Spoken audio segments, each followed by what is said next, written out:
Stop. Take a deep breath and listen to the noise inside your head. That screaming, chaotic, non-stop voice that tells you you're failing, that you're behind, and that you'll never be ready. That voice is not your friend, it has stolen your sleep, your confidence, and right now, it is stealing your bank account. You are trapped in a mental prison of your own making, and every what if is another bar on the window. You've watched the manifestation videos. You've tried the 5x55 method, and you've whispered affirmations until your throat was dry. But look at your life. Are you wealthy? Are you free? Or are you just exhausted? The brutal truth that no one in the manifestation community will tell you is this: you cannot manifest millions with a mind that is worth pennies. You are trying to download wealth software onto a poverty hardware that has crashed. Your brain is so cluttered with anxiety, comparison, and past trauma that there is literally no physical or energetic space for money to enter. You aren't unlucky. You aren't unblessed. You are simply jammed. Imagine trying to broadcast a high-definition signal of abundance through a radio that is screaming static. No matter how loud you shout, "I am rich," the static of your overthinking is louder. This internal friction is a vibration killer. When you overthink, your body produces cortisol, the stress hormone. This hormone literally shuts down the creative part of your brain, the part that recognizes million-dollar opportunities. You are biologically incapable of seeing the path to wealth because your system is in survival mode. You are trying to build an empire while your brain is convinced you're being hunted by a predator. This is why positive thinking feels like a lie to you. It is a lie when your nervous system is on fire.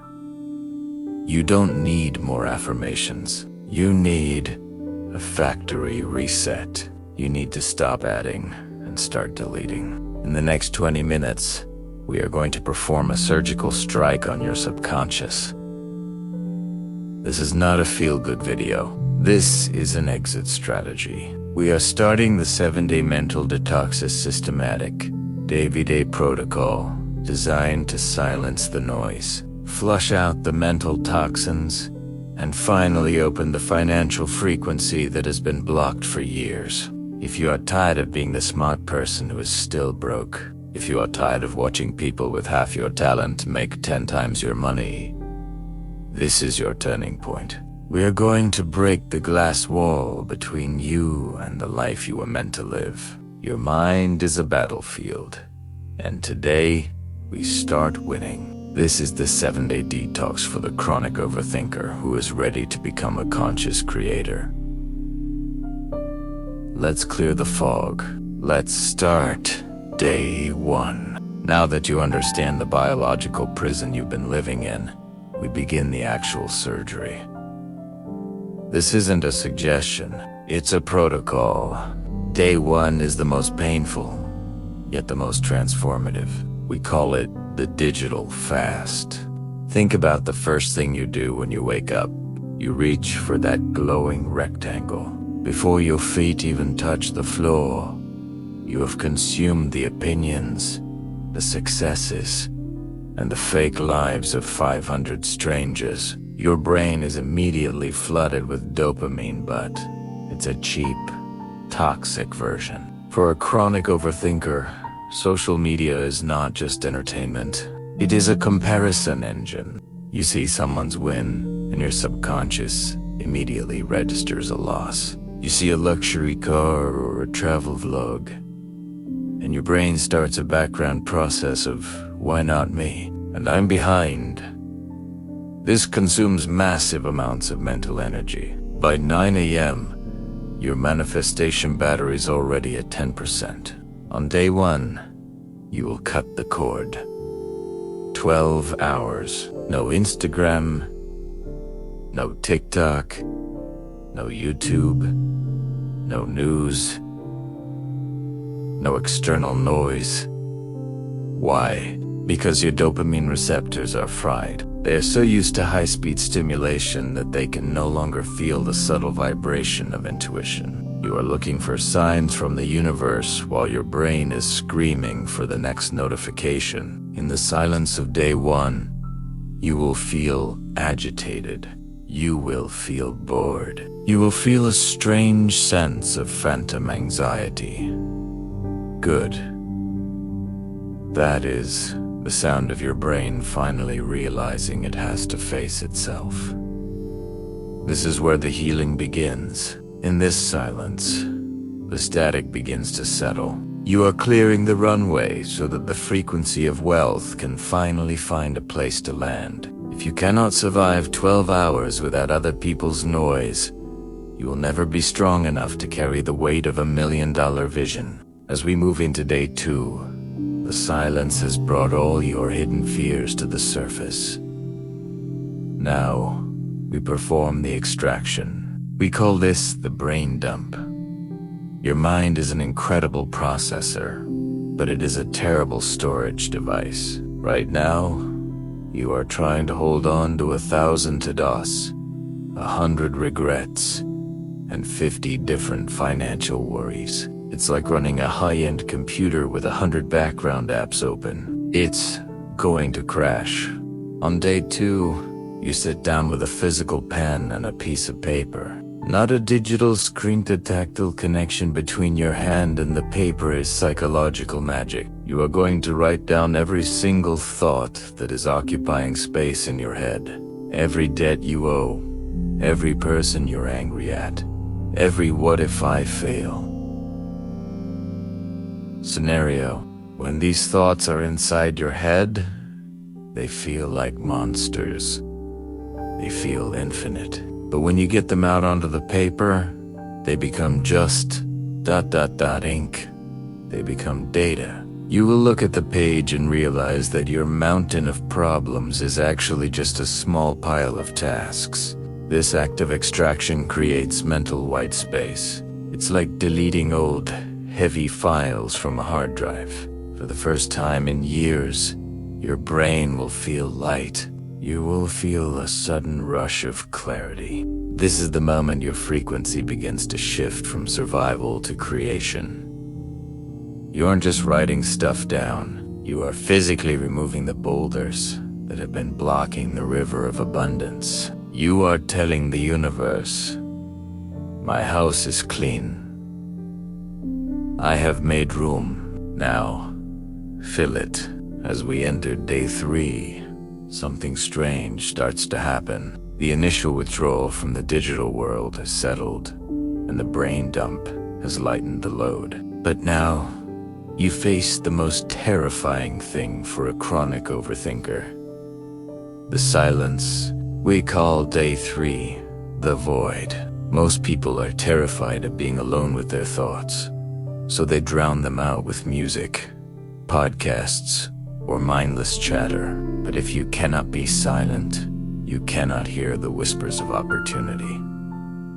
Wealth doesn't scream, it whispers. On day three, the first 60 minutes of your day belong to the void. No talking, no music, no motivational videos, just you, a cup of tea or coffee, and the stillness. This is where you tune your internal radio. In this silence, you are no longer a victim of your thoughts. You become the observer. You are telling the universe, I am no longer reactive. I am ready to lead. This 60-minute silence is a power move. It signals to your nervous system that the predator is gone. The cortisol drops. Your creative brain flickers back to life. You aren't just sitting there. You are recalibrating your entire energy field for the financial frequency. But silence alone isn't enough if the internal narrator is still a cynic.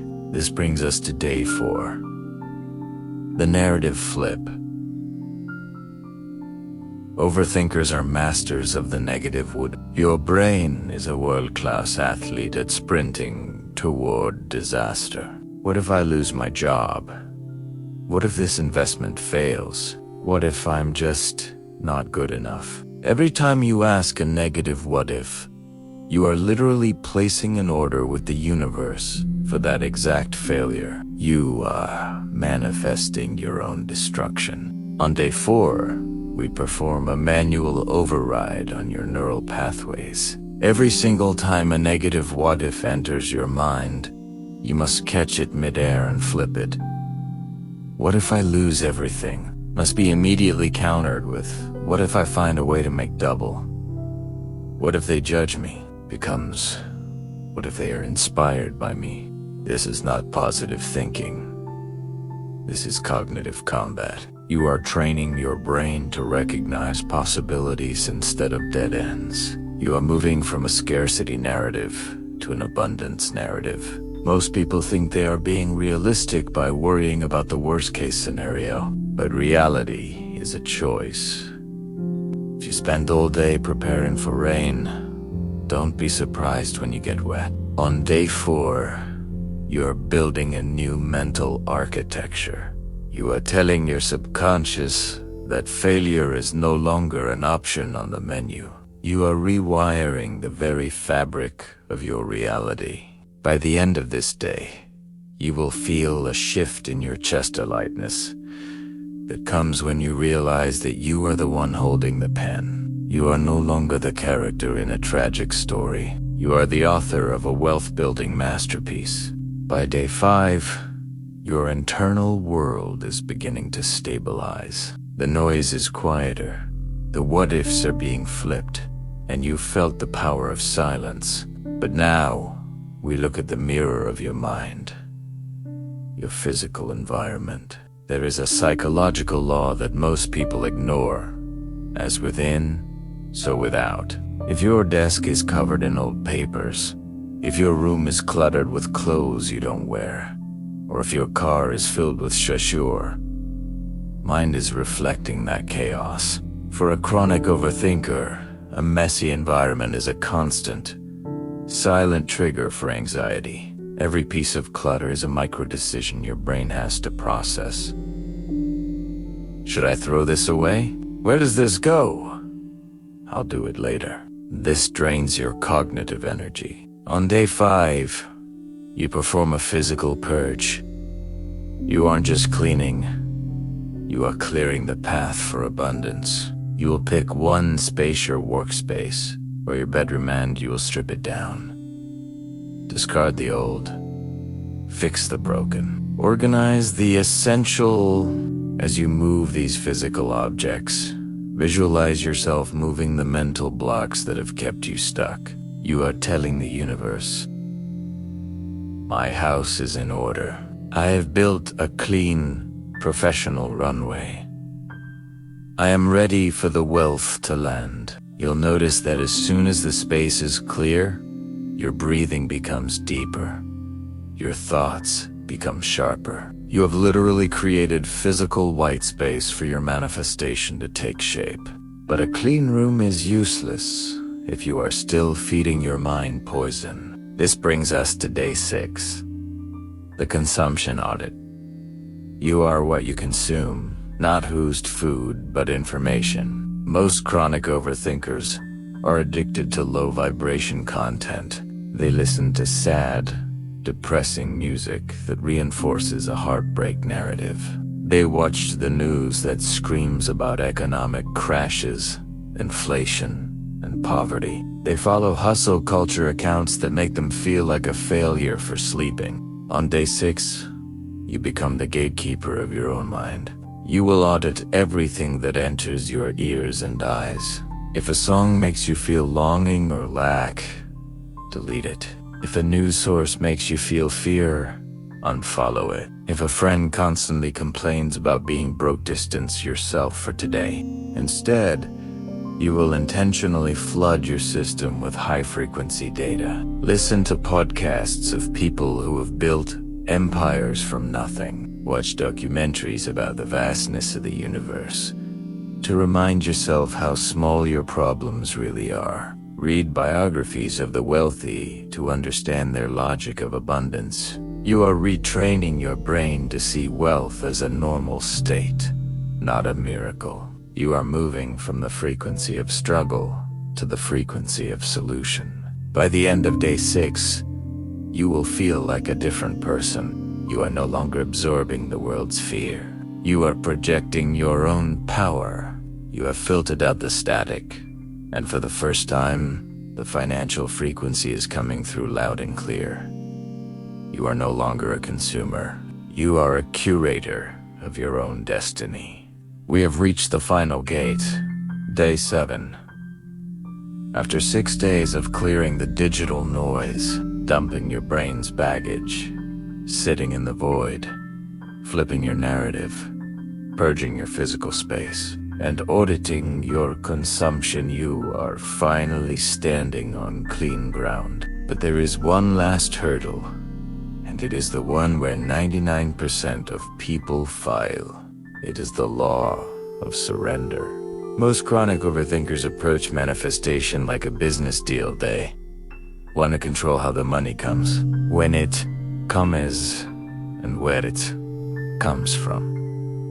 But control is just another word for fear. When you try to control the outcome, you are telling the universe that you don't trust it. You are vibrating in desperation. And desperation is the ultimate wealth repellent. On day 7, you stop trying. You stop the mental gymnastics. You stop the how. You spend this entire day in total, radical surrender. You don't visualize goals. You visualize a state of being. You act as if the wealth is already in your bank account, not as a lie, but as a settled fact of your reality. You move with the quiet confidence of someone who has already won. This is the moment the financial frequency finally locks in. When you surrender, the tension in your nervous system vanishes. Your cortisol levels hit an all-time low. Suddenly, the prefrontal cortex, the genius part of your brain we talked about, is fully online, running at maximum capacity. This is when the miracles happen. You'll be walking down the street and an idea for a business will hit you like a lightning bolt. You'll receive an email from someone you haven't spoken to in years with a massive opportunity. You'll notice a gap in the market that you were too busy to see before. This isn't magic. This is biology meeting spirituality. Because you cleared the mental static, you can finally hear the whispers of intuition. You have removed the boulders from the river, and now the gold is simply flowing downstream to you. You aren't chasing money anymore. You have become the person that money is looking for. Look at yourself. 7 days ago, you were a prisoner of your own thoughts. You were exhausted, anxious, and financially stuck. But today, you are a conscious creator. You have executed a factory reset on your soul. The 7-day mental detox was never just about thinking less. It was about becoming more. It was about realizing that your problems were just ghost stories told by a tired brain. As you move forward from this video, do not let the world's noise back in. Protect your peace like it's your most valuable asset, because Sadies, wealth is not a number in a bank account. It is a frequency in your mind. And now that you have tuned in, the reality must follow. This is the divide. This is the moment where you decide if this was just another video you watched, or if this was the day your life actually changed. Most people will close this tab and go back to their old loops. But you are still here. You have felt the shift. You know that the version of you that started this video is already dead. If you are committed to this 7-day journey, if you are ready to stop being the victim of your mind and start being the architect of your wealth, I want you to claim it right now. Type "I am ready" in the comments below. When you type those words, you aren't just commenting on a YouTube video. You are signing a contract with the universe. You are declaring that the static is over and the music has begun. Subscribe to Manifesto to keep your frequency high. Your new life isn't coming, it's already here. Welcome to the other side.